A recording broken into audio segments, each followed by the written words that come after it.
I'm Adrienne Pedersen. Today on Upfront, COVID and kids. It's a preventable disease. It's just tragic to see kids suffering from this. Cases rising just as kids head back to class.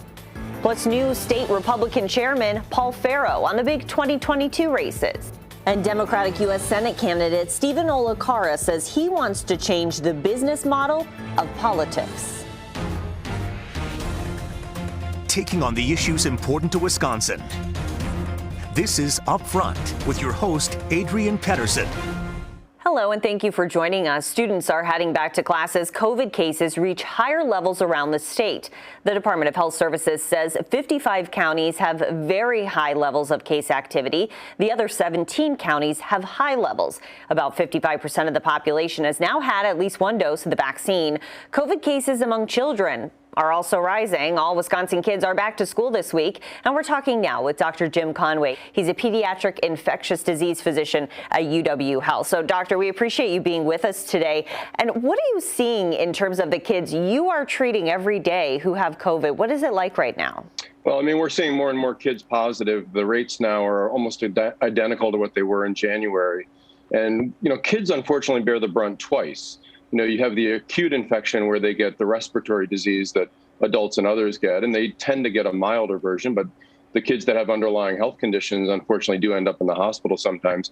But then kids also get this secondary disease called MIS-C, or multisystem inflammatory syndrome, where their little immune system overreacts to this thing. And 30 to 60 days later, we see kids then coming in with this all-body inflammatory disorder, which is actually much more severe, and kids really suffer from it much more than adults. Well, and I know there's this thought out there that COVID doesn't really impact kids that much. Of course, you have kids in the hospital, but what about the long-term effects? Yeah, we're still learning about this disease, and I think it's unfortunate that kids are suffering from this in a preventable disease that really don't need to. I think we certainly know that most of the kids do fine, but we're still starting to learn about how many of these kids are starting to have long-term effects. We are starting to now see some kids that have that long hauler syndrome that adults were suffering from earlier in the pandemic, where they 6 to 10 months later are still having respiratory problems, fatigue, headaches. And so this is not a benign disease in kids. We can't let people continue to pass along that misinformation. And when we look at the numbers, how concerned should parents be, do you think?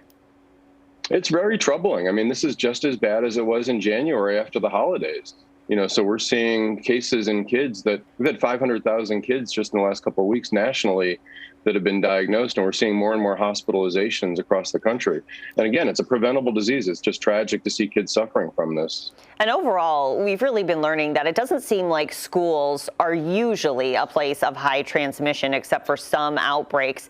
But what about with the Delta variant? I mean, this school year is different. Are there other concerns there?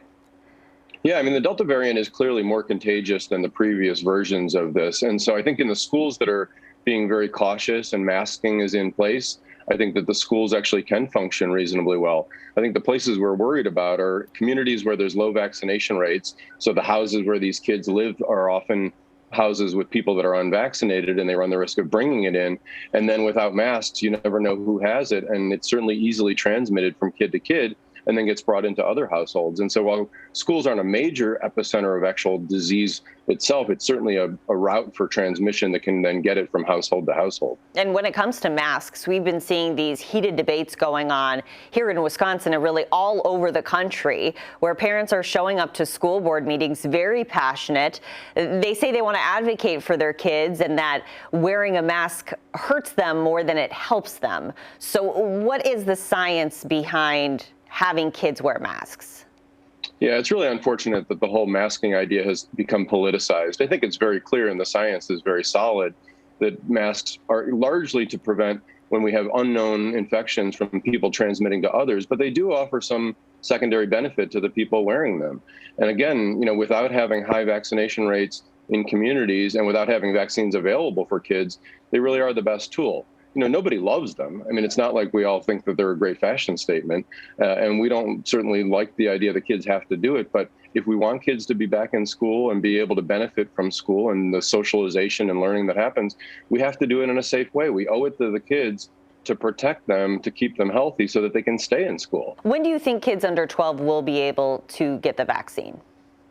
I think we're seeing for 6 to 11-year-olds, the vaccines will probably be available towards the end of the year. I think because of the side effects we've seen in young adults, the FDA has appropriately said we need to expand the number of kids in the studies to make sure that we completely understand the safety of this vaccine and make sure we have the right dose for kids. And so I think people need to be patient. I think it's going to be probably until the end of 2021. And I don't see vaccines becoming available for the younger kids probably until 2022. Could you see this eventually becoming a required vaccine for kids, as we know there are other vaccines that are required to go to school? I certainly could. I mean, once these are fully licensed by the FDA, and if this disease becomes an endemic disease that we're stuck with and it keeps hanging around, that certainly may be a move that many states are going to have to make. That's a state-by-state decision. But I think that we know that vaccines work, and vaccines for things that are transmitted by casual contact, measles and chickenpox and those kinds of things, it makes sense to have them required for school. And that's basically how SARS-CoV-2 is transmitted, those same respiratory routes. So I think once we have licensed vaccines for these age groups, and if we don't get rid of this disease by having broad immunizations uptake in the adults, school vaccine requirements, I think, are going to be on the table for discussion.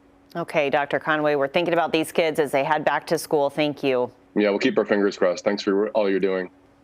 Coming up, a new leader for Wisconsin Republicans. I'll talk to Paul Farrow about the 2022 races and what Republicans think about election investigations.